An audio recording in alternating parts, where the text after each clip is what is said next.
আল্লাহর নবী বলেন তুনকাহুল মারআতু লিআরবাইন, মেয়ে যদি বিয়ে করো তাহলে চারটা জিনিস দেখে নিবা। তার মধ্যে এক নাম্বার হলো লিমালিহা ওয়ালি হাসাবিহা ওয়ালি জামালিহা ওয়ালি দীনিহা। এক নাম্বার তার মাল সম্পদ, দুই নাম্বার তার বংশ পরিচয়, তিন নাম্বার তার সৌন্দর্য, চার নাম্বার হলো তার দিনদারিতা। এই চারটি জিনিস দেখবা। কিন্তু আমাদের দেশে দেখা হয়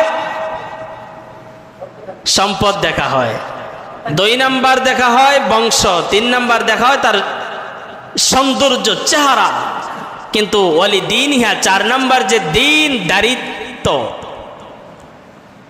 ধার্মিকতা, এই চার নাম্বার জিনিসটা আর দেখা হয় না। এই তিনটা দেখেই বিয়ে করে।